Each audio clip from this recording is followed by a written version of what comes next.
Hello, happy 21st of December. It took me a moment, didn't it? I have just finished editing and uploading the 19th and 20th of December. I have just written up some notes on the French cardigan that I am knitting because I've moved on to the front now. I've finished the rib of the hem on the first front panel.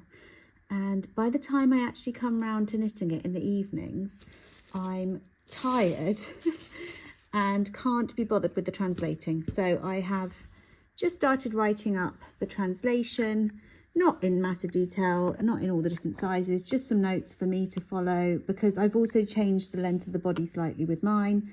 And so I was both having to try to translate it and edit the maths on the row count, and at 9:30 at night I was kind of not really in the right headspace for that, so I thought I would have some notes written up and printed out just to save me trying to do that in the evenings. I have also decided to use my charting software to just make a better, clearer chart of chart 1, 2 and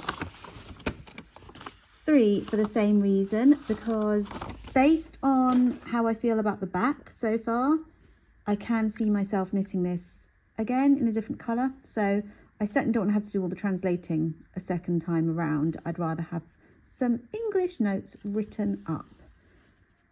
And even if it's just for this time around, it just makes my knitting experience more enjoyable and less like work. I finished writing up my notes. So this is for the right front. Then just at the end it says repeat for left front in reverse, which is fine. The chart, it said start on stitch 16 after a 1 stitch border. So I just actually did that as a chart. So that's that section that it was talking about. And then you do another whole repeat for the right front. And then, so then that's chart 1, chart 3. Left front, I've actually, what's going on here? I reversed it so I don't have to think about that.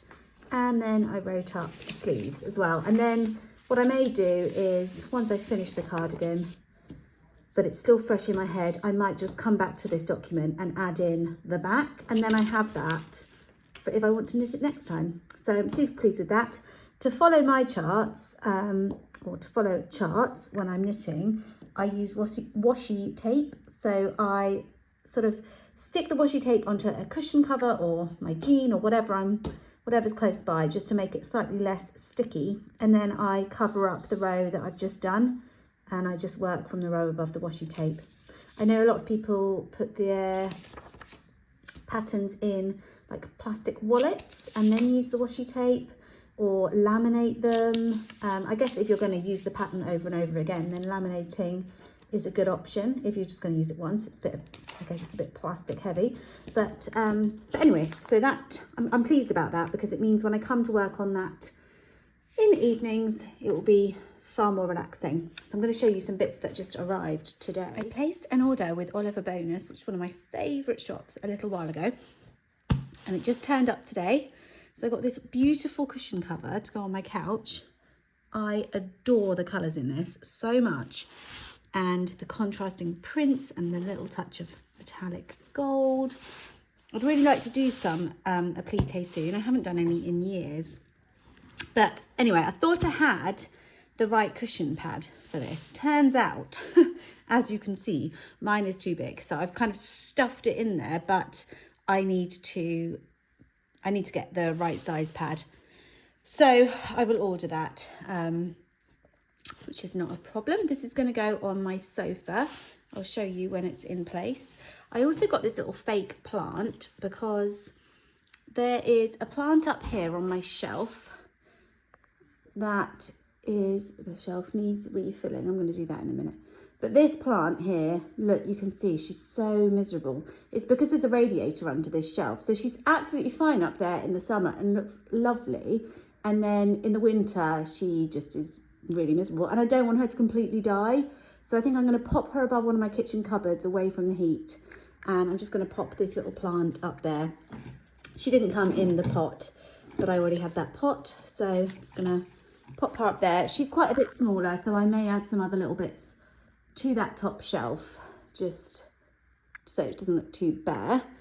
I'm not the biggest fan of fake plants, generally speaking, but I do think they have their uses in certain places where you just cannot have a real one. And at this time of year, that applies to that shelf. And this one's quite, I think from a distance, she's all right. She looks all right. And then this was my other purchase, which I do appreciate is insane, but I just absolutely loved it. I love these old dogs that you get, the vintage, what are they called? Staffordshire pottery, I can't remember, but I really, really love them. And the fact that these were beaded was just too much. I thought it was so much fun. I've got 2 of these dogs on our mantelpiece. Plus, it's kind of like Gatsby and Trixie. So yes, I've got 2 spots in mind for this, and I'm yet to decide exactly which one I'm going to put them in. I'm going to try the hallway first. This little shirt arrived for Johnny. The light's a bit weird in here right now because it's getting dark outside. It's actually a really nice blue-green mix, like navy blue and green, which will suit him so nicely. So it's Polar and Opire, which is one of my favourite kids brands. It's a Swedish brand. But I got this on Vinted. I've been searching on there here and there just for brands like this that I really, really love. They're not cheap and they're in it for such a short time, and people are selling things that are basically unused. Like this looks like just like a brand new shirt. So it's so much better than buying cheaper clothes, brand new. And yeah, just really, really happy with doing that. My yarn from Orkney Angora arrived today as well. It's been a very good post day. I haven't knit with Angora for years, but the Angora sweater that I have knit, I adore. This is, I think, 80/20 with lamb's wool. It's so, so soft, so lovely. My my previous one was no, it wasn't. It was the Rowan Angora Haze, but I'd also knit one in the Orkney Angora 100% Angora, which I think they have now discontinued. It was absolutely amazing, but it was one of those yarns where if you pulled on it too much, it would just snap. It was fine once it was knit, and so the lamb's wool will give this some extra strength. It knits up. I'm thinking this will be the same. It knits up more fluffy than it looks as the yarn. The thing about the Orkney Angora is that it is really responsibly sourced, and that's super, super important with Angora, because the practices that can be used can be really horrible. It doesn't need to be at all, but it can be. So you have to be really careful about where you get it from. So I'm going to do a swatch of this, and I'm hoping to use it for one of my new designs in 2023. I also received my little cookie cutter houses. They're not actually cookie cutters, they're for clay, and I'm going to use them for clay. So I've been watching Christina Gussets and Go Days Vlogmas, and she had a clay house ornament kit, and weirdly on the day that I watched that episode, my mum had brought round a big block of air dry clay, the exact stuff that was in Christina's box, thinking Jack might like to do something with it over the Christmas holidays. So I am going to make little ornaments. Christina's were bigger than this, and they were more detailed than I planned to do. Hers had kind of like cut out bits of extra clay that layered over the top to create like the door and stuff. I'm just going to make like marks on mine, and then do the detailing with paint.